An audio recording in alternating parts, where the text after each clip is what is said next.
5મો અધ્યાય કડી 27-32। વ્યભિચાર કરવો નહીં એમ કહેલું છે તે તમે જાણો છો, પણ હું તમને કહું છું કે જે કોઈ માણસ કોઈ સ્ત્રી પ્રત્યે વાસનાભરી નજર રાખે છે તે મનથી તેની સાથે વ્યભિચાર કરી ચૂક્યો છે। એટલે જો તારી જમણી આંખ તને પાપમાં પ્રેરતી હોય તો તેને કાઢીને ફેંકી દે, કારણ તારો આખો દેહ નરકમાં પડે એના કરતાં તારું એક અંગ નાશ પામે એ બહેતર છે। અને જો તારો જમણો હાથ તને પાપમાં પ્રેરતો હોય તો તેને વાળીને ફગાવી દે, તારો આખો દેહ નરકમાં પડે એના કરતાં તારું એક નંગ નાશ પામે એ બહેતર છે। વળી એમ લખેલું છે કે જે કોઈ પોતાની પત્નીને છૂટાછેડા આપે તેણે ફારગતી લખી આપવી। પણ હું તમને કહું છું કે નિષિદ્ધ લગ્ન સંબંધ સિવાય જે કોઈ પોતાની પત્નીને છૂટાછેડા આપે છે તે તેને વ્યભિચારી બનાવે છે, અને જે કોઈ છૂટાછેડા પામેલી સ્ત્રીને પરણે છે તે પણ વ્યભિચાર કરે છે। આ પ્રભુની વાણી છે। જય ઈસુ વાલા ધર્મજનો, આજે તારીખ 13મી જૂન 2025।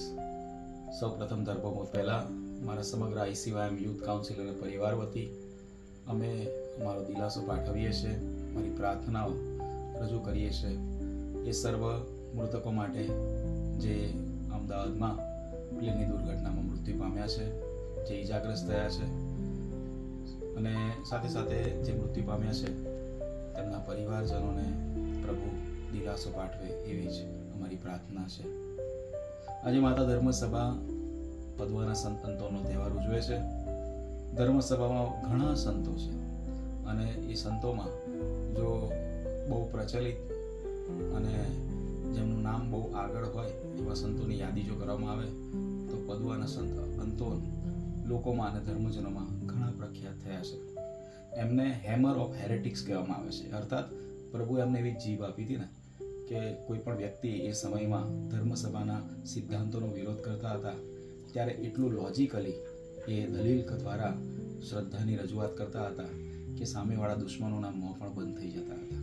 નહીં કીધું પ્રભુએ કે જ્યારે તમને મારી જેમ મૂકવામાં આવશે ને ત્યારે પવિત્ર આત્મા તમને દોરશે, તમારે શું બોલવું, અને પવિત્ર આત્મા પદવાના સંતોને દોરતા હતા। એમના જીવનમાંથી જો આપણે શીખવું હોય તો પવિત્રતા, જે આજના શુભ સંદેશમાં પ્રભુ આપણી સમક્ષ રજૂ કરે છે, પાપના મૂળ ઉપર ધ્યાન આપીને ફેંકે છે અને આપણને કહે છે કે પાપની શરૂઆત વિચારથી થાય છે, તમે વિચારમાંથી જો પવિત્ર બની જાઓ તો કેટલું સારું। અને પદવાના સંતોન એ રીતે વિચાર માટે પ્રભુ સાથે ઘણો સમય વિતાવતા હતા, પરમ પ્રસાદની આરાધનામાં ઘણો સમય વિતાવતા હતા।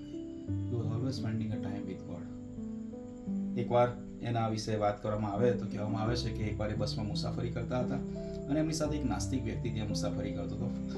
પદવાના સંતોને કેસેટ પહેર્યો હતો એટલે ઓળખી ગયા અને ત્યારે કીધું કે હું તમારા ભગવાનમાં નથી માનતો।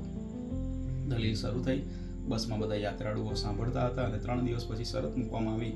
આ ધર્મસભાની પરંપરા કહે છે કે જો હું એક ગધેડો મારા ત્યાં છે એને હું તૈયાર કરીશ, જો એ ગધેડો તમારા પ્રભુને જોઈને ઝૂકી પડશે ને તો હું તમારો ધર્મ પણ સ્વીકારીશ અને તમારા પ્રભુને સ્વીકારીશ।